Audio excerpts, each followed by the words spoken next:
ವಿಧಾನ ಪರಿಷತ್ತಲ್ಲಿ ನಡೆದಿರ್ತಕ್ಕಂಥ ಘಟನೆ ಇದು. ಎಲ್ಲಿ ಚರ್ಚೆ ಆಗಬೇಕಾಗಿತ್ತು? ಈಗ ಹೊರಗಡೆ ಬಂದು ಆರೋಪ ಪ್ರತ್ಯಾರೋಪ ಮಾಡ್ತಾಯಿದ್ರಿ, ಇಬ್ಬರೂ ಕೂಡ ಸದನದ ಒಳಗಡೆ ಇದ್ರಿ. ಸಭಾಪತಿ ಆದವರು ಎರಡನೇ ಬಾರಿ ಸದನ ಸೇರಿದಾಗ ಒಂದು ಚರ್ಚೆಗೆ ಅವಕಾಶ ಕೊಡಬೇಕಾಗಿತ್ತು, ಚರ್ಚೆಗೆ ಅವಕಾಶ ಕೊಟ್ಟಿಲ್ಲ. ಚರ್ಚೆಗೆ ಅವಕಾಶ ಕೊಟ್ಟಿದ್ದೆ ಆದರೆ ವಿಸ್ತೃತವಾದಂಥ ಒಂದು ಚರ್ಚೆ ಆಗಿ ಯಾರು ಏನನ್ನು ಹೇಳಿದರು ಅಂತಕ್ಕಂಥ ದಾಖಲಾಗ್ತಾಯಿತ್ತು. ಆದರೆ ಅದಕ್ಕೂ ಅವಕಾಶ ಕೊಡದೆ ಒಂದು ರೂಲಿಂಗನ್ನು ಕೊಟ್ಟಿರ್ತಕ್ಕಂಥ ಕೂಡ ಚರ್ಚೆ ಕಾರಣ ಆಗ್ತದೆ. ಇದು ಸಿ ಟಿ ರವಿಯವರನ್ನ ರಕ್ಷಣೆ ಮಾಡುವಂಥ ತಂತ್ರ ಅನ್ನುವಂಥ ಚರ್ಚೆಯು ಕೂಡ ಇದೆ ಸರ್.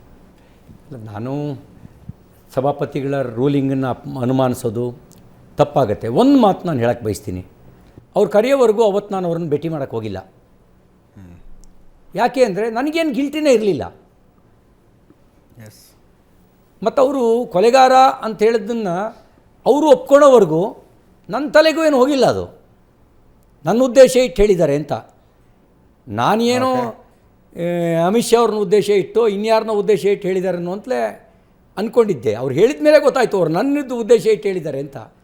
ಹಾಗೇನಾದ್ರು ದೂರು ಕೊಡಬೇಕು ಅಂದರೆ ಆ ವಿಷಯಕ್ಕೂ ಹೋಗಿ ದೂರು ಕೊಡ್ಬೋಯಿತ್ತು ನನಗೆ. ನಾನು ಅಲ್ಲ, ಮಧ್ಯಾಹ್ನ 1 ಗಂಟೆ ಘಟನೆ ಆಗಿದ್ದು 4:15ಗೆ ರೂಲಿಂಗ್ ಬರುತ್ತೆ. ಆನಂದ 1 ಗಂಟೆಯಿಂದ 4:15 ಅಲ್ಲಿ ತನಕ ಸಭಾಪತಿಗಳು ನಿಯಮಗಳನ್ನು ನೋಡಿದ್ರು ಅಂತ ಮಾಹಿತಿ. ನೀವು ಹೇಳೋದೇನು ಚರ್ಚೆ ಆಗಬೇಕಾಗಿತ್ತು, ಚರ್ಚೆಗೆ ಅವಕಾಶ. ಆಮೇಲೆ ಅವರು ಯಾವಾಗಲೂ ಏನು ಮಾಡ್ತಾರೆ, ನಿಯಮಗಳನ್ನು ನೋಡ್ತಾರೆ, ದಾಖಲೆಗಳನ್ನು ಪರಿಶೀಲಿಸ್ತಾರೆ, ಸಾಕ್ಷಿಗಳನ್ನು ನೋಡ್ತಾರೆ.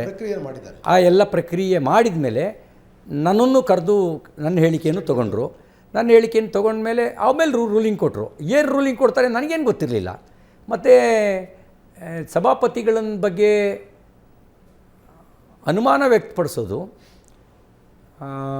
ಅದು ಸಭ್ಯತೆಯ ನಡವಳಿಕೆ ಆಗಲ್ಲ.